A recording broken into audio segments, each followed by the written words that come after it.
Hola, ¿qué tal? ¿Cómo están? Bienvenidos a una nueva edición de la Liga al Día en este lunes, donde hemos vivido una jornada 2 muy intensa. Ganó el Barça, ganó el Real Madrid, el líder de la Liga es el Villarreal. Lo vamos a hablar todo con Moisés Llorens, con Rodrigo Páez.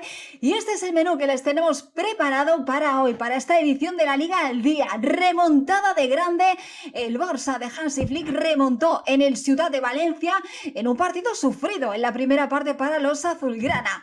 Ganó el Real Madrid, lo hizo ante el Real Oviedo en el Carlos Tartiere, que volvía a la primera división. Enseguida analizamos todo, qué pasó con Rodrigo, qué pasó con Vinicius y la figura Mbappé.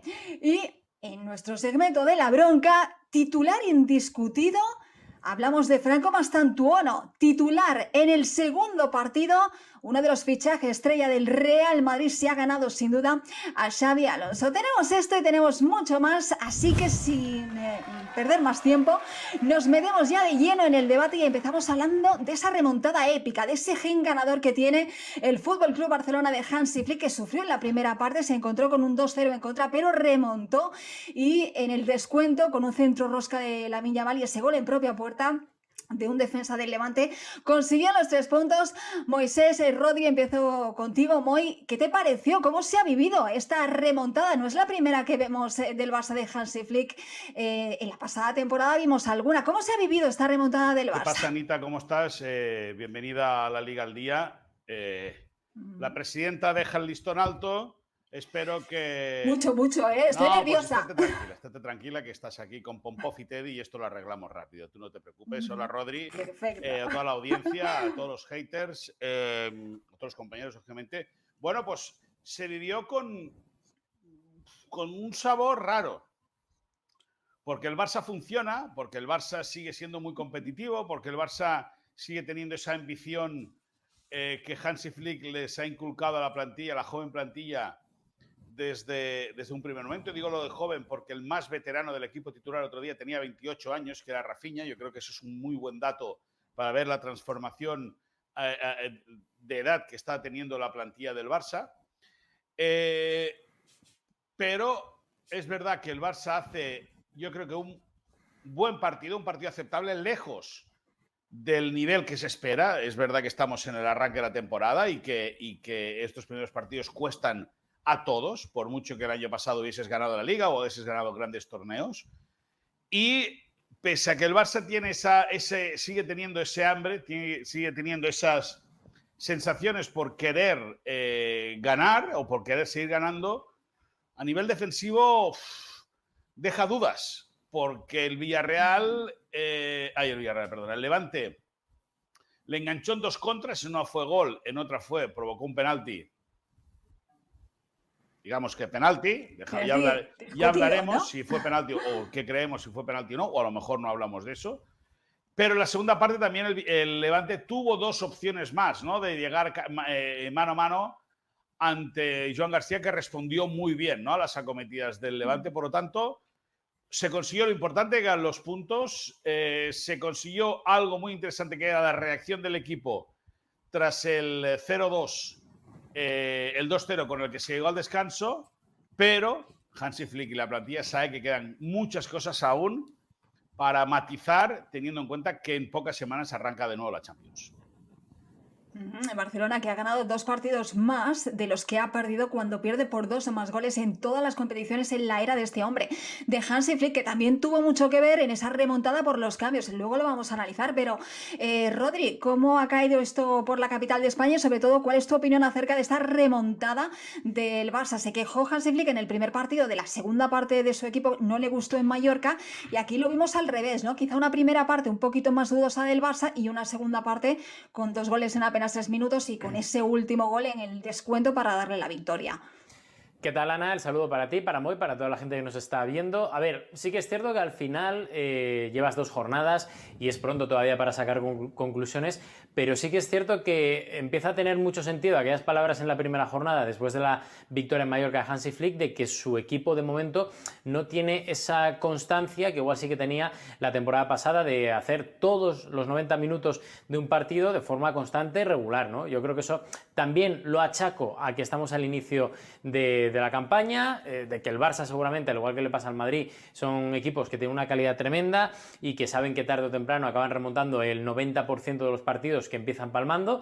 Y sí que es cierto que el otro día, la primera parte, creo que es un Barça muy desdibujado, muy diferente al que luego vimos en la segunda parte, lo cual demuestra que no voy a decir que sea una falta de querer, porque es obvio que no, pero sí que es cierto que hubo una relajación o no entraron bien los jugadores en el partido, que ya luego en la segunda parte lo enmendaron de una forma yo creo que bastante aceptable para conseguir esa remontada y lo que era lo normal, ¿no? Conseguir la victoria en un campo complicado, en un campo contra el Levante de Calero, que es muy difícil el equipo, es un equipo que se cierra muy bien atrás, que defiende muy bien, es un bloque que también ataca en conjunto, pero que al final lo contábamos el pasado jueves que iba a ser un partido difícil, y así fue para el Fútbol Club Barcelona, como se demostró el fin de semana. Ana, yo discrepo discrepo.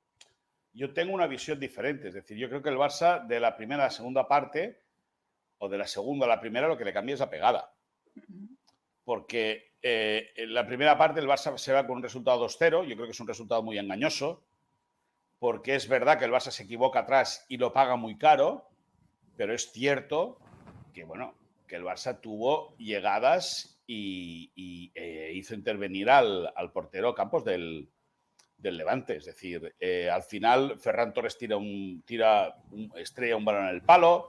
Es decir, que no fue un Barça insulso, fue un Barça pues que le faltó encontrar ese toque final decisivo para poder superar a la retaguardia del Levante, que es verdad que hizo muy bien. Manu Sánchez tapó perfectamente a la...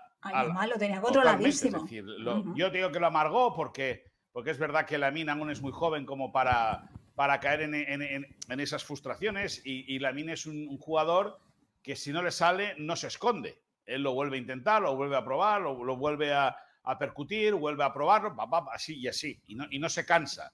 Y al final es verdad que Manu Sánchez acabó muy cansado, tuvo que ser sustituido, y esa sustitución también ayudó para que el Barça hiciese el tercer gol. Y los cambios también, ¿no? De Hansi Flick, ¿no? Porque recordemos que salió con un 11 con Marc Casado, que fue todo un mensaje, ¿no? De me quiero quedar con este futbolista, aunque dijo que también fue por una decisión táctica para controlar un poquito más el partido y la defensa.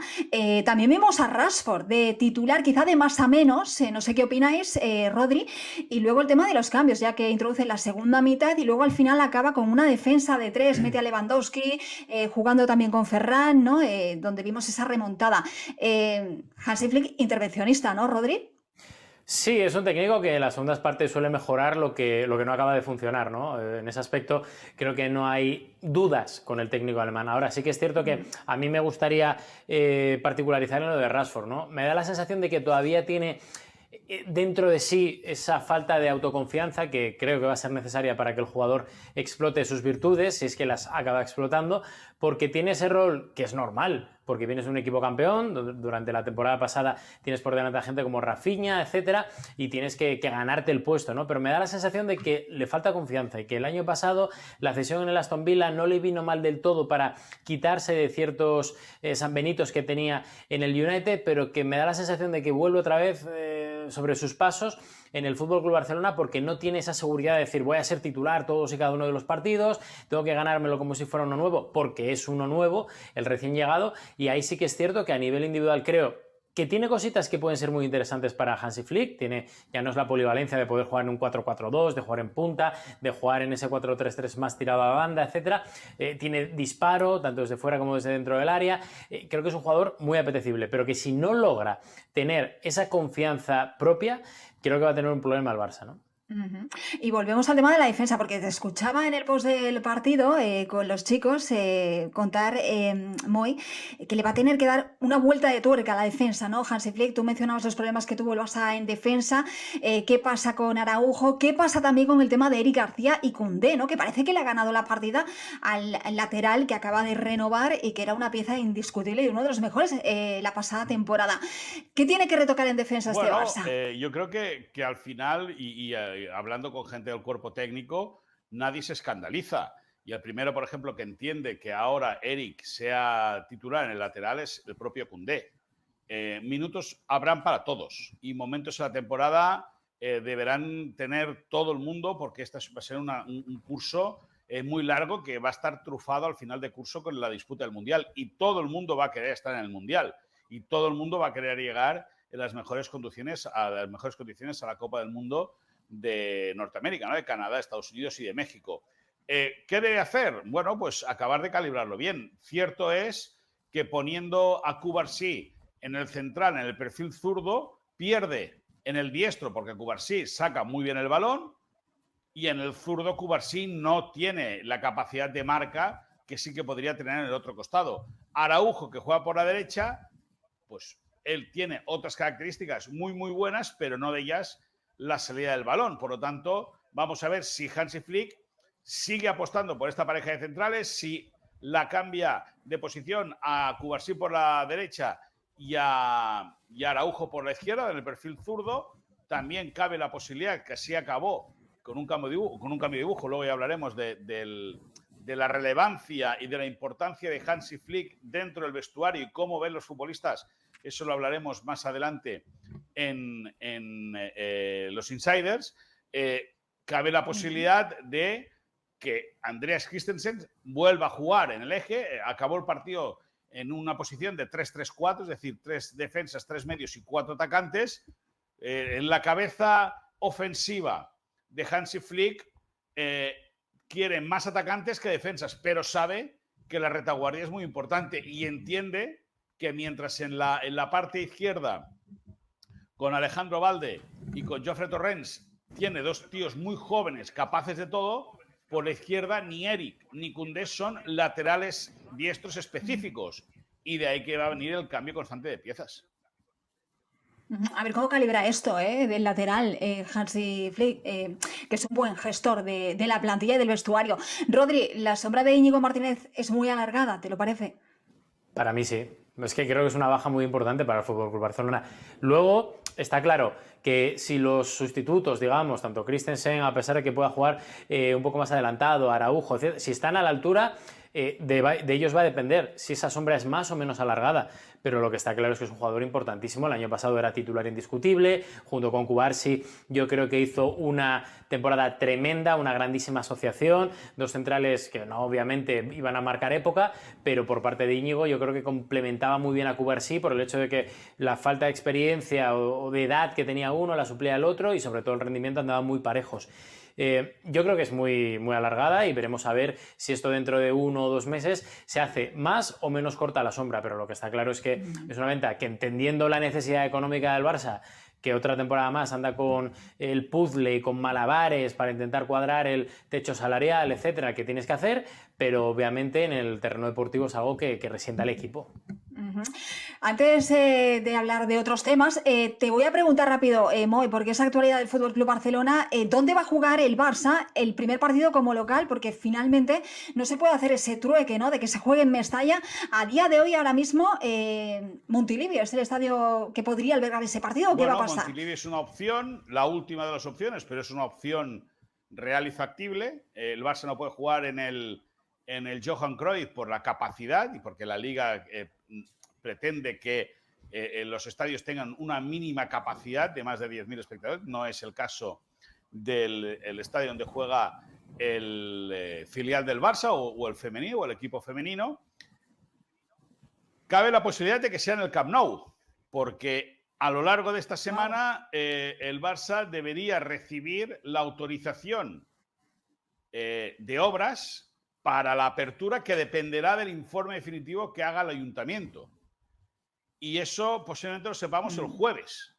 Es decir, a partir ya lógicamente, cada día que pasa es una fecha más próxima para saber dónde va a jugar el Barça ante el Valencia. Y que es un auténtico desastre ese sentido, porque la gente del Valencia querrá organizarse el viaje, sí, por el paquete de entradas que le puede tocar, y no saben si les tocan 3.000 o 6.000. No tienen ni idea. Lo que es seguro es que en el Estadio Olímpico no va a ser, porque hay un concierto de un tipo que me lo dicen siempre y no recuerdo. Post Malone. A mí no me sé encanta. quién es ese.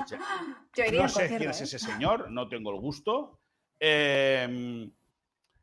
Pero teniendo en cuenta de que el Barça no va a poder jugar ese partido en el Estadio Olímpico y teniendo en cuenta que el jueves también es el sorteo de la UEFA Champions League y que ese día el Barça ya tiene que informar a la UEFA dónde va a jugar la primera fase de la UEFA Champions League. Recordemos que donde empiece la primera fase la ha de acabar. No puede a mitad de fase jugar 5 partidos en Montjuïc y 3 en el Camp Nou. No, la primera fase la ha de completar en un mismo estadio.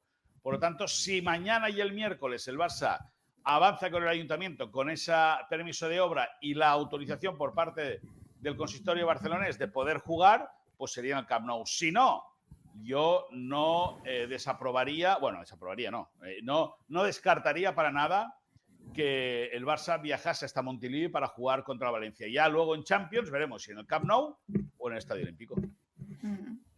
El jueves nos lo cuentas en la Liga al Día. El próximo partido del Barça va a ser frente al Rayo Vallecano, al Rayito. Nosotros volvemos con más aquí en la Liga al Día.